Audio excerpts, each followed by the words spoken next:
अकोला महानगर अजेंडा 2022 अतिशय चांगला उपक्रम आहे। मी ते खरा करून त्या सर्वांना शुभेच्छा देतो। एक चांगली संकल्पना, त्याच्यातून निश्चितच एका अकोला शहराला एक वेगळा आकार भेटेल, नवीन आम्ही पाहतोय धोरण समोर येईल। या सगळ्या अजेंड्याला माझ्या शुभेच्छा देतो।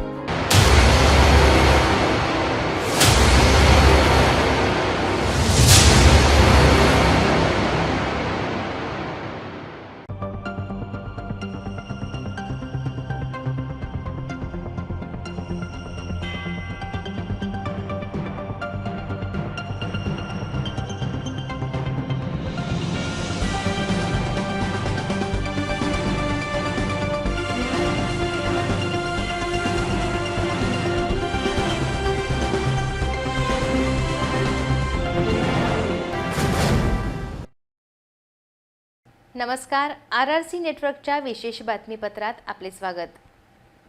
अशा आहेत आजच्या प्रमुख घडामोडी। हेडलाईन्सचे प्रायोजक आहेत सुशांत घुगे सरांची महाराष्ट्र अकॅडमी, क्लास 1 अधिकारी घडवणारा अकोल्यातील एकमेव क्लास। प्रख्यात सरकारी वकील उज्ज्वल निकम यांनी केले राज्यातील राजकीय परिस्थितीवर जोरदार भाष्य।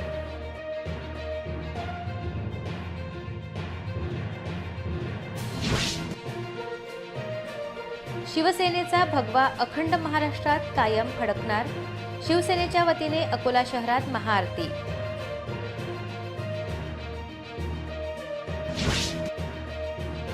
शासकीय वैद्यकीय महाविद्यालय परिसरातील घाण कधी होईल साफ? रुग्णांनी रुग्णालयात उपचारासाठी जावे की आणखी आजारी होण्यासाठी? निकृष्ट दर्जाचे खापर फुटणार पुढाऱ्यांवर, प्रशासन करते बेऋतू कामे, अनेक प्रभागातील पावसाळी रस्ते सुरू। पंढरपूरसाठी विशेष रेल्वे व्यवस्था, आषाढी एकादशीसाठी रेल्वे विभागाने केली विशेष ट्रेन सुरू। अकोला महानगर अजेंडा 2022 अतिशय चांगला उपक्रम आहे। मी ते खरा करून त्या सर्वांना शुभेच्छा देतो। एक चांगली संकल्पना, त्याच्यातून निश्चितच एका अकोला शहराला एक वेगळा आकार भेटेल, नवीन आम्ही पाहतोय धोरण समोर येईल। या सगळ्या अजेंड्याला माझ्या शुभेच्छा देतो।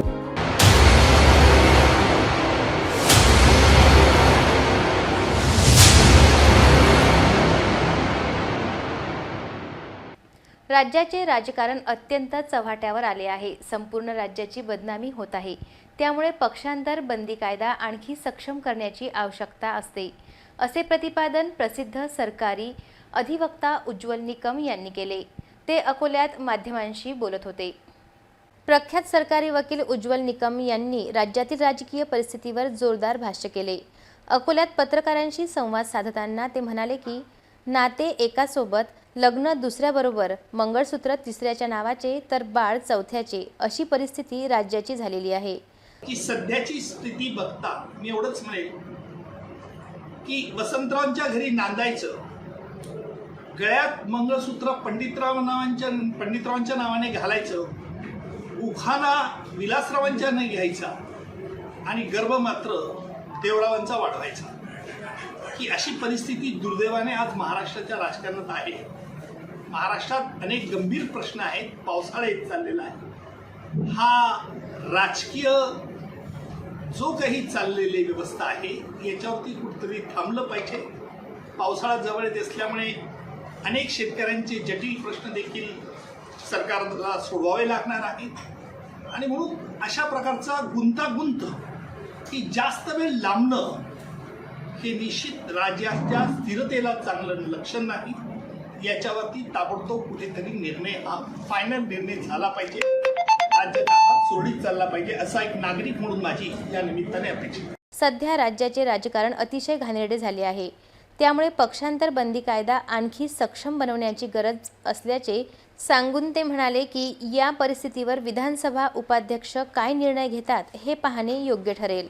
कायदेशीर मुद्दा असा उपस्थित आहे की सध्या उपसभापती हे विधानसभेचं काम बघतात आणि जेव्हा विधानसभेचे उपसभापती काम बघतात तेव्हा त्यांना सभापतीचा अधिकार हा प्राप्त होत असतो। कळीचा मुद्दा असा आहे की उपसभापतींच्या विरुद्ध अविश्वासचा आम्ही ठराव आणलाय अशी एका गटाची मागणी आहे। टी गटाची मागणी फेटाळून जर लावली तर त्यावरती दुसरा गट काय करेल? न्यायालयात जाईल का? हा महत्त्वाचा प्रश्न. न्यायालयामध्ये त्यावरती कुठला निकाल लागेल याचं भाकीत आज करता येणार नाही. परंतु सध्या पूर्ण वेळ असा स्पीकर नसल्यामुळे उपसभापतीला हे सगळे अधिकार आहेत आणि विधानसभेचा उपसभापती हा यावरती निर्णय घेऊ शकतो. अर्थात त्यांच्या विरुद्ध अविश्वासाचा ठराव हा त्यांनी काही डिस्क्वालिफिकेशनच्या नोटीसच्या अगोदर पाठवला आहे का नंतर पाठवला आहे, हा एक महत्त्वाचा मुद्दा आहे. आणि या मुद्द्यावरती न्यायालयामध्ये काय निर्णय लागेल हे सांगता येणं आज कठीण आहे. गेल्या काही दिवसांपासून महाराष्ट्रातील राजकारण फारच चिघळले आहे. याचे कारण म्हणजे सत्ताधारी पक्षात झालेली बंडखोरी आहे. आज शिवसेनेतील अनेक आमदार एकनाथ शिंदे यांच्या गटात गेल्याने शिवसेनेची सत्ता संकटात आली. मात्र हे संकट निघावं आणि पुन्हा महाराष्ट्रात एकदा भगवा फडकावा यासाठी महाआरतीचे अकोल्यात आयोजन केले. शिवसेना पक्षप्रमुख उद्धव ठाकरे यांच्या समर्थनार्थ आज अकोल्यातील राम मंदिरात शिवसेनेच्या वतीने महाआरती करण्यात आली. शिवसेना पक्षप्रमुख उद्धव ठाकरे यांना प्रभू रामचंद्रांनी सावरण्याची शक्ती द्यावी. या महाराष्ट्रात किंबहुना देशात शिवस्वराज्य उभे करून या छत्रपती शिवाजी महाराजांच्या महाराष्ट्रातील समस्त शिवसैनिकांसोबतच समस्त जनतेलाही उद्धव ठाकरे यांचा आधार कायम मिळावा. यासोबतच बंडखोर आमदारांना मातोश्रीचा थोडा जरी आदर असेल तर त्यांनी परत यावे. तुम्ही परत आला नाही तर आम्ही सामान्य शिवसैनिक उद्धव ठाकरे यांच्या पाठीशी समर्थपणे उभे राहून शिवसेनेचा भगवा अखंड महाराष्ट्रात कायम फडकावीत राहू, हा संदेश देण्यासाठी आज या महाआरतीचे आयोजन करण्यात आले आहे.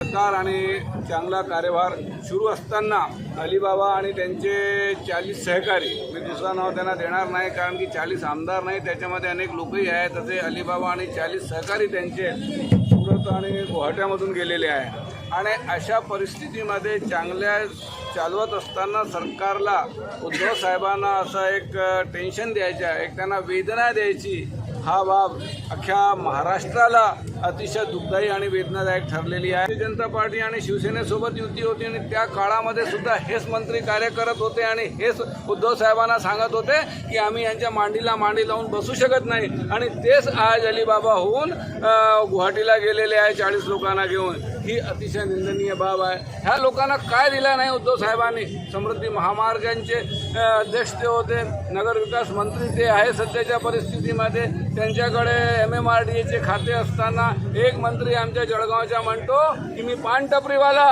माझ्या मागे पोलीस लागलेली असताना सुद्धा उद्धव साहेबांनी आणि बाळासाहेबांच्या नेतृत्वाखाली मी मंत्री झालो आणि आज मागा लागलेली पोलीस माझ्या समोर जात आहे आणि मी मान ताठेने बाळासाहेबांच्या शिवसैनिक म्हणून या राज्यामध्ये मंत्री म्हणून फिरवत आहे. तू मंत्री आज पडत आहे, अरे बाबा रे, आता तुझ्या पुढे मंत्री पोलीस होती, आता तुझ्या मागा पोलीस लागणार आहे. अकोला शासकीय वैद्यकीय महाविद्यालयाच्या परिसरात घाणीचे साम्राज्य झाले असून अनेक रुग्णांना आपल्या उपचाराद्वारे न्याय देणारे शासकीय वैद्यकीय महाविद्यालयाची यंत्रणा कुठेतरी स्वच्छता व निरोगी परिसर ठेवण्यासाठी अपयशी ठरल्याचे दिसून येत आहे. शासकीय रुग्णालयाच्या अनेक वार्डाच्या बाहेर व मागच्या बाजूला घाणीचे साम्राज्य आढळून आले. त्यात दुर्गंधी आणि अस्वच्छता मोठ्या प्रमाणात दिसून आली. शासकीय वैद्यकीय महाविद्यालयाच्या विश्वासावर अनेक रुग्ण व त्यांचे नातेवाईक या परिसरात दाखल होतात. मात्र या ठिकाणी स्वच्छता आणि निरोगी परिसर नसल्याने जणू काही लोकांमध्ये अविश्वास येथे निर्माण होत आहे.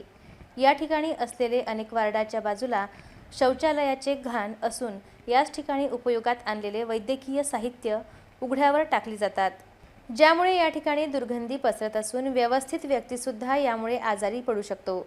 अशी परिस्थिती येथे पाहावयास मिळते. शासकीय वैद्यकीय महाविद्यालयाच्या प्रशासनाने या बाबीकडे गांभीर्याने लक्ष देणे गरजेचे आहे. अन्यथा या ठिकाणी रुग्णच नव्हे तर त्यांचे नातेवाईक आणि वैद्यकीय कर्मचारी या रोगराईला बळी पडतील हे मात्र निश्चित. विकासाची तत्व गाजवणारी अकोला महानगरपालिका सध्या बेऋतू काम करण्यात अव्वल दिसत आहे. महानगरपालिकेच्या अनेक हद्दीतील रस्ते, नाल्या व वास्तूंचे बांधकाम सध्या महानगरपालिका बांधकाम प्रशासन करत आहे. पावसाळा घशाशी आल्यावर महानगरपालिका प्रशासनाला रस्ते, नाल्या व इतर वास्तूंचे बांधकाम करण्याचे सुचते व बांधकामाच्या निविदा काढल्या जातात. परंतु ऐन पावसाळा घशाशी असताना पावसाळ्यात नाले, रस्ते व वास्तू यांचे बांधकाम कितपत दर्जेदार राहणार असा प्रश्न सर्वसामान्य सुज्ञ नागरिकांना पडला आहे. तसेच दर्जेदार कामे न झाल्यावर पुढारी व संबंधित ठेकेदार या निकृष्ट कामाचे बळी पडतात. परंतु मनपा प्रशासन ही कामे बेऋतू करण्यास मंजुरी देते, परंतु त्यांच्याकडे कोणाचीही बोटे उचलल्या जात नाही. प्रत्येक रस्त्याची, नाल्यांची व इतर वास्तूंची आयुमर्यादा ही 20-25 वर्षे असते, पण प्रत्येक 5 वर्षानंतर त्या रस्त्यांची कामे पुन्हा निघतात. यावर होणारा खर्च हा जनतेच्याच खिशातला असून यावर प्रशासन गांभीर्य घेत नसून जनतेतून निवडून आलेल्या पुढाऱ्यांनी लक्ष देण्याची गरज आहे. सामाजिक न्याय व विशेष सहाय्य विभाग मार्फत संपूर्ण राज्यभर राजर्षी शाहू महाराज यांचा जन्मदिन सामाजिक न्याय दिन म्हणून मोठ्या उत्साहात साजरा करण्यात येतो. याच अनुषंगाने आज अकोला जिल्हाधिकारी कार्यालय येथून समता दिंडीचे आयोजन करण्यात आले. सदर समता दिंडी ही जिल्हाधिकारी कार्यालय येथून अकोला शहरातील सर्वोपचार रुग्णालय, अशोक वाटिका, नवीन बस स्थानक, पंचायत समिती या मार्गाने काढण्यात आली असून त्याचे विसर्जन हे जिल्हाधिकारी कार्यालयात करण्यात आले. या समता दिंडीमध्ये निवासी उपजिल्हाधिकारी प्राध्यापक संजय खडसे यांच्यासह सामाजिक न्याय विभागाचे अधिकारी व कर्मचारी यांची प्रमुख उपस्थिती होती.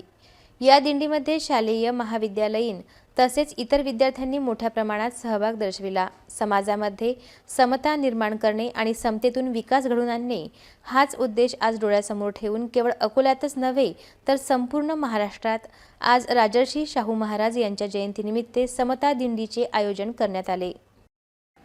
महावितरण वीज कंपनीचे लाखोंचे साहित्य चोरणारी टोळी स्थानिक गुन्हे शाखेच्या पोलिसांच्या सतर्कतेमुळे पोलिसांच्या हाती लागली. या आरोपींकडून पोलिसांनी लाखोंचे साहित्य जप्त केले. पातूर परिसर व इतर परिसरातून महावितरण वीज कंपनीच्या वीज तारा व इतर साहित्य चोरीच्या घटना घडत होत्या. या घटनेची नोंद पातूर पोलीस ठाण्यातही करण्यात आली. स्थानिक गुन्हे शाखेचे पोलीसही या चोरट्यांच्या शोधात लागले होते. पोलिसांना मिळालेल्या गुप्त माहितीच्या आधारे पोलीस उपनिरीक्षक मुकुंद देशमुख यांच्या नेतृत्वाखालील पथकाने कापशी रोडचे रहिवासी अजय रामराव तिळके व योगेश नरसिंग डाबेराव यांना त्यांच्या घरातून पकडून त्यांची कसून चौकशी केली. त्यानंतर दोघांनी या घटनांमध्ये सहभागी असलेल्या इतर 6 साथीदारांची नावे उघड केली. सर्वांची चौकशी केली असता महावितरण वीज कंपनीच्या वीज तारा व इतर साहित्य चोरीला गेल्याची खात्री झाली. अजय तिळके, योगेश डाबेराव, स्वप्नील सुर्वे, सूरज केवट, मुकेश उर्फ काळू केवट, पंकज निखाडे, प्रदीप निखाडे, गोपाळ काकर या सर्वांना पोलिसांनी ताब्यात घेतले आहे. आरोपींकडून 58 किलो ॲल्युमिनियम वायर व चोरीचा माल व गुन्ह्यात वापरलेल्या 2 मोटरसायकलींची विक्री करून एकूण 80,000 रुपयांचा मुद्देमाल पोलिसांनी हस्तगत केला. पोलिसांनी 89,280 रुपयांचा मुद्देमाल जप्त केला असून पुढील कारवाईसाठी आरोपी पातूर पोलिसांच्या ताब्यात देण्यात आले आहेत. जिल्हा पोलीस अधीक्षक, अप्पर पोलीस अधीक्षक, स्थानिक गुन्हे शाखेचे प्रमुख संतोष महल्ले यांच्या मार्गदर्शनाखाली उपनिरीक्षक मुकुंद देशमुख व त्यांच्या सहकाऱ्यांनी ही कारवाई केली. श्री शिवाजी महाविद्यालयासमोर मुख्य रस्त्याच्या कडेला कचऱ्याचा मोठा ढीग आहे. या अस्वच्छतेमुळे नागरिकांचे आरोग्य धोक्यात आले आहे. या घाणीचे ढीग हटविण्याची मागणी नागरिकांकडून होत आहे. अकोला शहरात अनेक ठिकाणी कचऱ्याचे ढीग दिसत आहेत. मात्र शहरातील मानेक टॉकीज ते श्री शिवाजी महाविद्यालय या मार्गावर वेगळीच परिस्थिती आहे. शहरातील या मुख्य रस्त्यावरील श्री शिवाजी महाविद्यालयासमोर कचऱ्याचा मोठा ढीग जमा झाला आहे, ज्यामुळे परिसरात सर्वत्र घाण वास पसरला आहे. त्यामुळे लोक आजारी पडण्याची भीती आहे. पावसानंतर त्याची अवस्था बिकट होते. शाळा सुरू झाल्यानंतर विद्यार्थ्यांचे आरोग्यही धोक्यात येऊ शकते. गेल्या अनेक दिवसांपासून कचरा आणि घाण जसेच्या तसेच दिसत आहेत. गेल्या अनेक दिवसांपासून या रस्त्याला महापालिकेच्या सफाई कर्मचाऱ्यांनी झाडूही लावला नसल्याचे दिसून येत आहे. पावसाळ्याच्या दिवसातही महापालिका प्रशासनाचे दुर्लक्ष होत असल्याने आश्चर्य व्यक्त होत आहे. त्यामुळे नागरिकांना अनेक समस्यांना सामोरे जावे लागत आहे. हे पाहता हे कचऱ्याचे ढीग तातडीने हटविण्याची मागणी होत आहे. अकोट तालुक्यामधील सातपुड्याच्या पायथ्याशी हिरवळीच्या कुशीत वसलेले रुईखेड महागाव हा भाग सिंचन व बागायती फळबाग भागासाठी प्रसिद्ध असून या ठिकाणी केळी, संत्रा, लिंबू ही मुख्य पिकं घेतली जातात. मात्र अवकाळी चक्रीवादळ, मुसळधार पावसामुळे बागायती फळबाग, संत्रा, लिंबू, केळी या सर्व पिकांचे अतोनात नुकसान होऊन उभी पिके जमीनदोस्त झाली आहेत. या ठिकाणी झालेल्या वादळामुळे काही घरांवरील 3 पत्रे उडून गेले असून अशातच गावातील विजेची तारे तुटली. संपूर्ण परिसरात अंधार पसरला. त्याचबरोबर रोडच्या कडेला व शिवारातील मोठमोठी झाडे तुटून पडली. या अस्मानी संकटाने परिस्थिती बिकट झाली आहे. शेतकऱ्यांनी कर्जबाजारी होऊन केळीचे पीक उभे केले आणि यांचे हातातोंडाशी आलेला घास या अस्मानी संकटाने हिरावून घेतल्यामुळे शेतकरी संकटात सापडलेला आहे. यावेळी परिसरातील तालुका कृषी अधिकारी आणि केळी संत्रा पीक विमा कंपनीद्वारे परिसरातील पंचनामे करण्यात आले. तसेच शेतकऱ्याला नुकसान भरपाई करण्याची मागणी देखील करण्यात आली. माझं शेत मौजे महागावमध्ये 308 गट क्रमांक आणि माझ्या साथीला सुनील भीमराव ठाकरे मौजे महागावमध्ये 22 आणि 24 तारखेला भयानक चक्रीवादळामुळे केळी पिकाचे अतोनात नुकसान झालेले आहे. त्या पद्धतीनं तयार कापणीला आलेला किंवा कच्चा असलेला माल 100% वाया जाण्याच्या परिस्थितीमध्ये आहे. आणि त्याकरिता आमची जे अकोला जिल्ह्याची विमा कंपनी आहे FDFC आर्गो कंपनीने तात्काळ सर्वे करून शेतकऱ्यांना आर्थिक मदत द्यावी. त्याचप्रमाणे महसूल विभागाने सर्वे करून शेतकऱ्यांना पण आर्थिक मदत द्यावी ही मागणी आमच्या महागाव परिसरातील, रुईखेड परिसरातील, मार्डी परिसरातील सर्व शेतकऱ्यांनी केलेली आहे. आज अन्न आणि पाण्याच्या शोधात अनेक वन्यजीव शेतामध्ये भ्रमंती करताना दिसतात. यामध्ये अनेक हरणांचे कळप आपणास पाहावयास मिळतात. आज हरण आणि काळवीट यासारख्या वन्य प्राण्यांचे वास्तव्य शेताच्या आजूबाजूला पाहावयास मिळते. मात्र या परिस्थितीमध्ये देखील या प्राण्यांना स्वतःच्या रक्षणाची जबाबदारी घ्यावीच लागते. नाहीतर केव्हा पण जीव जाण्याची वेळ येऊ शकते. असाच एक प्रकार पाथर्डी मार्गावर घडला. अकोट तालुक्यातील मुणगाव पाथर्डी मार्गावर एका शेतात शनिवार 25 जून रोजी सकाळच्या सुमारास हरणाच्या पिल्लावर श्वानांनी हल्ला चढवला. या हल्ल्यात हरिण जखमी झाले. ही माहिती पत्रकार स्वप्नील सरकटे यांना गावातील एका युवकाने दिली. त्यांनी ताबडतोब गावातील 2 युवकासह शेतात धाव घेत त्याचे श्वानांपासून रक्षण केलं व जखमी अवस्थेतील त्या हरणाच्या पाडसाला मुणगाव येथील पशुवैद्यकीय दवाखान्यात नेण्यात आले. त्यानंतर वनविभागाला माहिती देऊन वनविभागाच्या कर्मचाऱ्यांच्या स्वाधीन करण्यात आले. यावेळी कर्मचारी सोमंत रजाणे वानखडे तसेच गावातील युवक योगेश अंबळकार, निलेश सरकटे, विकास सरकटे, सामाजिक कार्यकर्ते सचिन सरकटे, पत्रकार स्वप्नील सरकटे आदी उपस्थित होते. आषाढी एकादशी निमित्त रेल्वे विभागातर्फे भाविकांना वाहतुकीत कोणत्याही प्रकारची अडचण होऊ नये यासाठी विशेष ट्रेन चालविण्यात येत आहे. यामुळे भाविकांमध्ये आनंदाचे वातावरण निर्माण झाले आहे.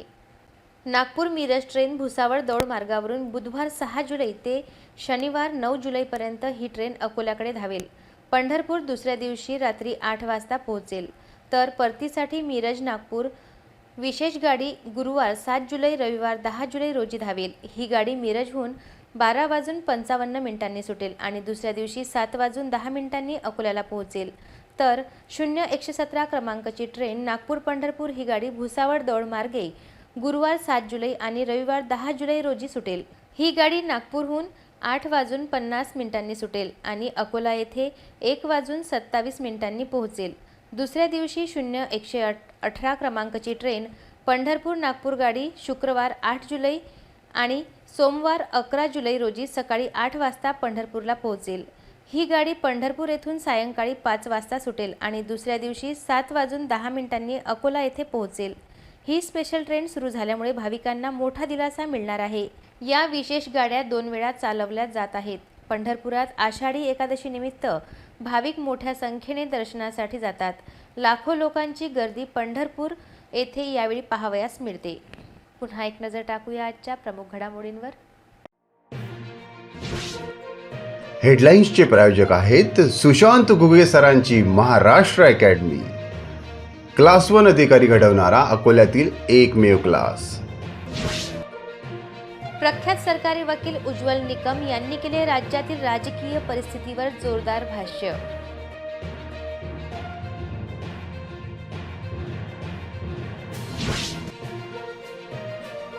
शिवसेनेचा भगवा अखंड महाराष्ट्रात कायम फडकणार.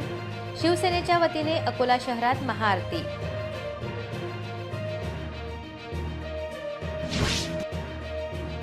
शासकीय वैद्यकीय महाविद्यालय परिसरातील घाण कधी होईल साफ. रुग्णांनी रुग्णालयात उपचारासाठी जावे की आणखी आजारी होण्यासाठी. निकृष्ट दर्जाचे खापर फुटणार पुढाऱ्यांवर. प्रशासन करते बेऋतू कामे, अनेक प्रभागातील पावसाळी रस्ते सुरू. पंढरपूरसाठी विशेष रेल्वे व्यवस्था, आषाढी एकादशीसाठी रेल्वे विभागाने केली विशेष ट्रेन सुरू. बातम्यांसाठी तुम्ही पाहत रहा RRC न्यूज आणि मनोरंजनासाठी पहा RRC नेटवर्कचे विविध चॅनल्स. दर्शकांनो, आम्ही आपल्यासाठी रोज 2 नवे कार्यक्रम घेऊन आलो आहोत. सकाळी 8 ते 9 या वेळेत गुड मॉर्निंग अकोला आणि दुपारी 2 ते 3 या वेळेत गृहिणींसाठी सिटी मैत्रीण हे ते 2 कार्यक्रम आहेत. पुन्हा भेटूया ताज्या बातम्यांसह नव्या बातमीपत्रात. तोवर नमस्कार.